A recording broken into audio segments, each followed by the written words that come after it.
Hey everybody, it's Mikkel Hale with the Red Lion Realty team, and super excited to give you another market update. I know that there are a lot of things going on around right now as far as the question about is Utah unaffordable? What's going on with the market? Are we in a bubble? Just wanted to give you some really accurate, up-to-date information so that you can see really what's going on in our market here, specifically around Davis and Weber County. The first thing I want to talk about is, again, the question everybody's talking about is, okay, Utah's now unaffordable. It's not a good time to buy, and home prices are so expensive that it'd be crazy to move right now. And so this is, I think, a really great place to start when we talk about affordability, because I do believe there is a difference between the price of a home versus actual affordability index, and especially when we compare Utah's market and the state as a whole compared with the rest of the nation. This is a great chart to look at because it's going to show you the median home price as well as the percentage of households who can afford a home. So you may not be able to see it right here, but if you look at Utah, the median home price across the state of Utah is showing $419,000, with 40% of our population being able to purchase a home and afford a home. Compared to some of the other states, especially when we look back east, we're looking at Rhode Island 30%.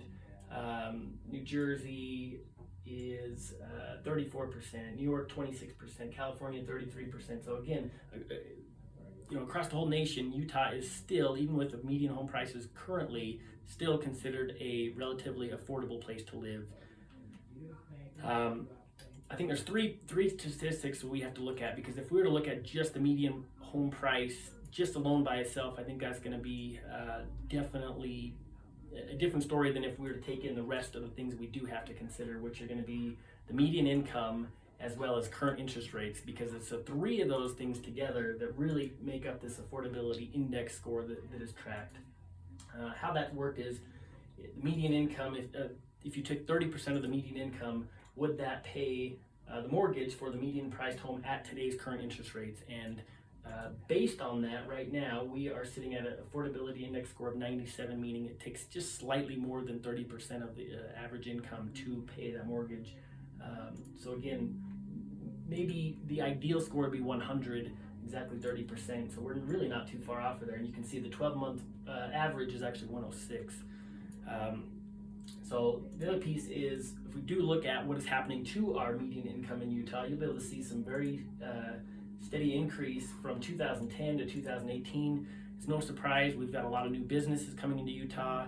Our tax incentives and just the desirability of people to live in Utah, and our cost of living is relatively low.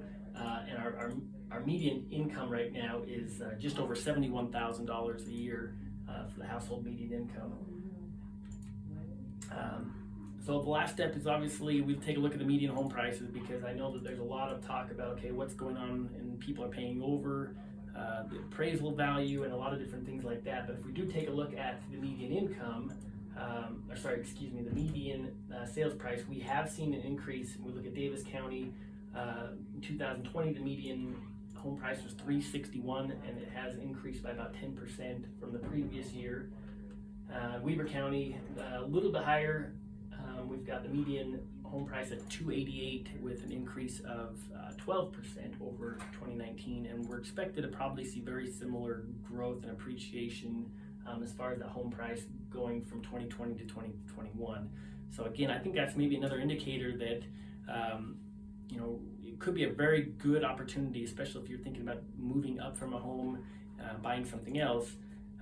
Really, with the demand that we are seeing for homes, and the affordability still relatively low, interest rates, it could be a great opportunity to move up into the next home. And I'd love to talk to you about how we can make that possible and ensure that you're not homeless. We've got 8 great ways that we can help you make that transition if you do have a home to sell first, and make sure that you do get the home you're looking for, and not have to compete maybe as much as you think or have heard.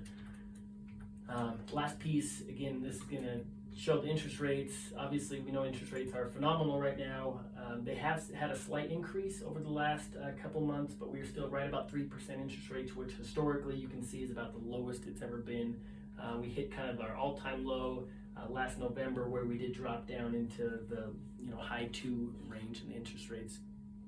But I think part of the problem and I think, obviously we can never predict exactly what's going to happen in the future, but looking at the trends, what we're expected to do, I think part of our problem the biggest part of our problem we're seeing here in Utah is our supply and demand issue.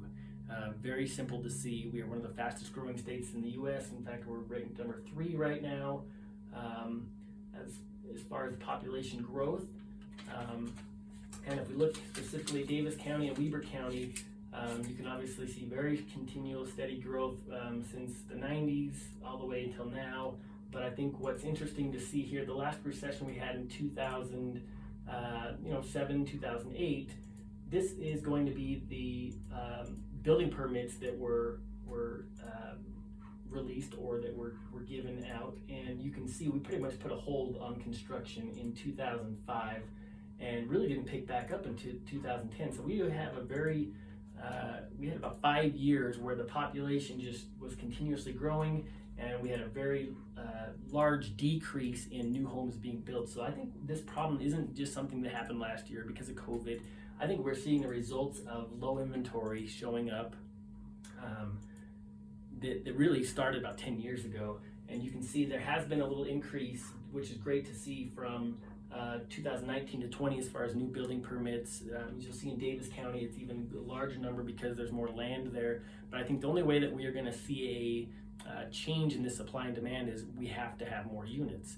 And so as we start seeing more developments, more homes, I think that maybe will soften maybe the market appreciation. But until then, I think we are looking at probably a very similar year to what we saw last year, which again is going to be a very strong market, and I think another great opportunity to consider making a move still this year. There's been actually, you'll see here, more transactions already from January to April than we had last year. So I think we do hear a lot of the story about, oh, there's no homes available, they're going so quickly.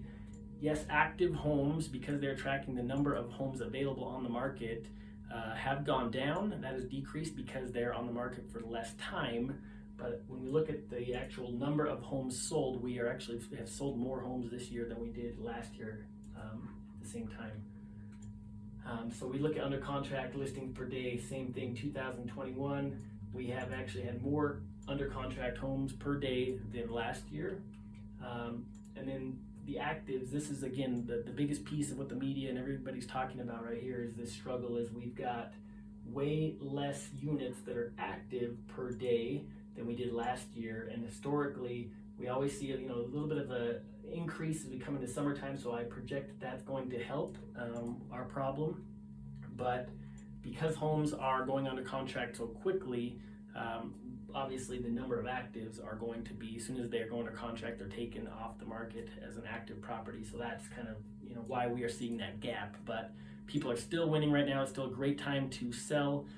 Again, I'd love to talk to you more about the 8 ways we can help you do that to make it as easy as possible. And let's help you take advantage of the equity you have in your home. And if we know that we're going to be looking at this problem with supply and demand for the next at least probably 5 years in Utah, this could be an excellent time to still be able to get into a home and have some great appreciation on your new home while maximizing all the equity you have right now and getting into a fantastic interest rate.